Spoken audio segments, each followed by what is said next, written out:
Everyone, my name is Zachary as always, and today I am proposing an idea. William Afton versus Joey Drew. Who would win? And now, basically, everybody would say William, but I just want to see how this would turn out. An interesting pair. Two indie horror games. The main villains, or really Joey isn't, but we'll get into that later. One of the main antagonists of both series, big franchises. So let's see who would win to a battle to the death. So first I want to cover William Afton. William Afton's a psychopath. He is a killer. He is intelligent. He was able to get away from the cops he was able to get away from his crimes, and he committed this crime several different times. He ran a company too, so smart guy, I guess. And now let's put some background on Joey Drew. Joey Drew is a businessman. He is a manipulator, much like William is. He is also psychotic. We also get to see that in the new Bendy book. We get to see him have more of a psychotic side, literally just talking to Henry when he's not even there, just talking to people as it's yelling at walls, pretty much. But he's a master manipulator. He is intelligent in certain ways. He is good with people. He's able to manipulate. And there is a theory that Joey Drew is ink bendy, and whether you believe this idea or not can have a big outcome on this challenge. Yeah, so who would actually win? Well, and now when I'm talking about William, I'm talking about William before, pre-Springlock. I'm talking about him before he got Springlocked. So, all right, let's say they're both walking into a room, okay? We have Joey Drew and William Afton. They meet each other, and instantly they realize something is off. So they're like, no, they're gonna have to duke it out. One of them's gonna end up dead. Let's just say that one of them's gonna end up dead. So William tries to use his physical abilities, being his knife, presumably, or it could be his throat. And Joey is overpowering William, like we saw the Ghost Children do. We see Joey overpowering William with his words.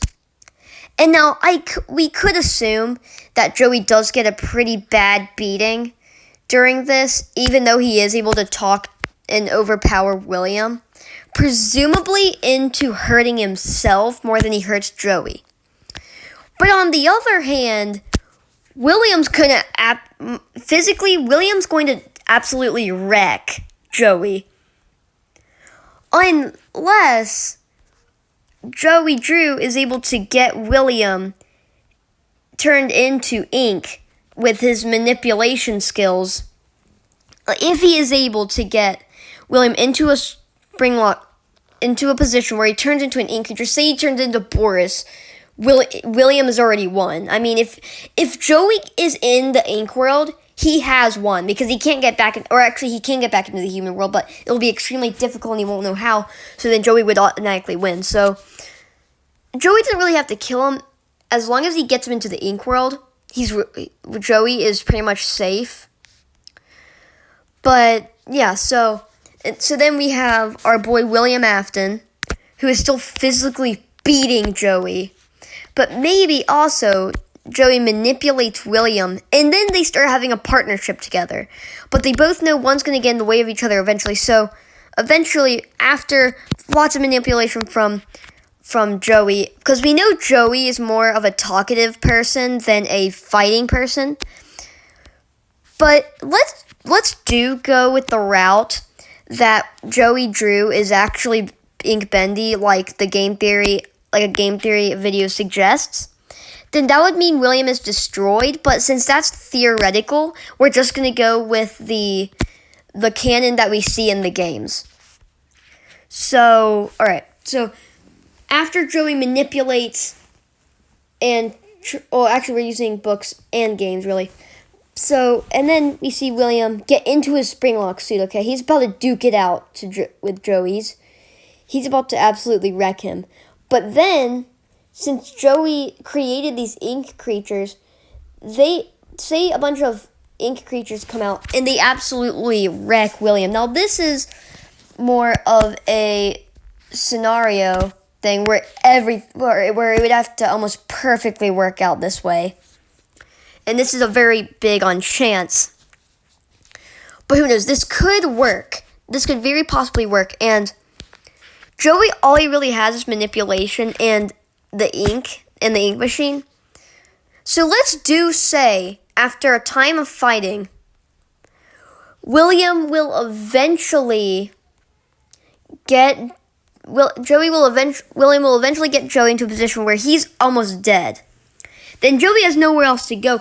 But if Joey is able to manipulate him into, say, I don't know, like using techniques or like talking him down to a way that he ends up hurting himself by overpowering him and killing him in some way with ink, then that could very possibly ruin him. But, so then it would seem like William Afton, that might seem why Joey might win.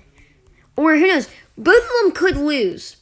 Joey could die, but at the same time William might be in the spring lock so he can get spring locks, or William could get overpowered and die by accidentally killing himself. But this is very based on scenario. But here's the thing to why William would end up winning. Alright, let's presume Joey does end up using the ink machine to get William Afton into the ink world. Then when he's inside of this ink world, then he is still always going to come back. And he's just in the ink world going around. And we know that Joey, he literally says this in Benny and the Dark Revival, that he was able to manipulate what was put into the ink world. So now, William is basically playing at Joey's hands. So this means that Joey could pretty much just summon the ink demon on him and just completely wreck him. I mean, we saw what happened, what Blob did to Burntrap. Why can't Ink Bendy do the same to him in the ink world? That's my argument. But I really do think that ultimately this would end up being a tie, depending on very specific scenarios. There's multiple scenarios. So if William gets put in the ink world, Joey wins. If William just ends up beating the crap out of Joey before Joey's really able to get into his head, then Joey loses. It's purely based on scenario, I think. Like 99% of this is. So what do you think, guys? Tell me down below if you enjoyed this video or any of my other content. Please subscribe.